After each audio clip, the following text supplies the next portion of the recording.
Powai 1 BHK 77 lakh रुपये, Borivali 1 BHK 72 lakh रुपये, गोराई 2 BHK 66 लाख रुपये। सामान्यांसाठी स्वस्त घरं देणाऱ्या म्हाडाच्या घराच्या किमती ऐकून तुम्हाला शॉक लागल्याशिवाय राहणार नाही। मे महिन्यात निघणाऱ्या या लॉटरीसाठी घरांच्या किमतीत म्हाडानं भरभक्कम वाढ केली आहे। त्यामुळे आता म्हाडाचं घरही सामान्यांच्या आवाक्यात राहण्याची शक्यता नाहीये। अर्थात अजूनही म्हाडानं अधिकृतपणे किमती घोषित केलेल्या नाहीत।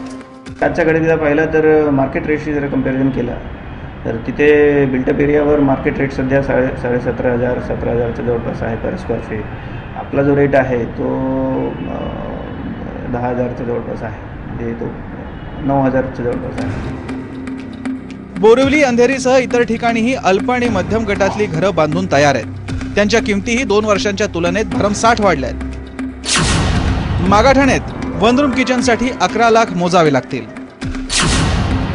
दहिसरमध्ये 1 BHK साठी 40 लाख, चारकोपमध्ये 1 रूम किचनसाठी 15,52,000, तर पवईत 49 लाखापासून 77 लाख रुपये।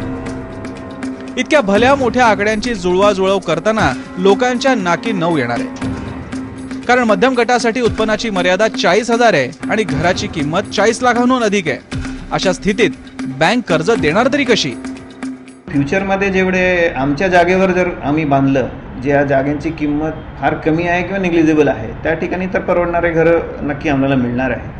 पण जर बाजारभावाने जागा घेऊन बांधायचं झालं तर नक्की हे आम्हाला लोकांसाठी परवडणारे घरं मिळणार नाही। म्हणून नवीन जे DCR आहे त्याच्यामध्ये प्रपोजल की आम्हाला शेअरिंग बेसिसवर घरं मिळावा, आणि जर शेअरिंग बेसिसवर आम्हाला घरं मिळालं तर थोडेसे कमी दराने, आम्हाला फार कमी दराने मिळणार, आणि ते मग आम्हाला बाजारात अफोर्डेबल दराने विकता येईल लॉटरीमार्फत। मुंबईत सामान्यांच्या घराचं स्वप्न म्हाडानं पूर्ण केलं, मात्र वाढलेली महागाई, जागेच्या किमती आणि रिअल इस्टेटची बूम पाहता यापुढे घराचं स्वप्नच राहण्याची शक्यता आहे। मयूर परीख, ABP माझा, मुंबई।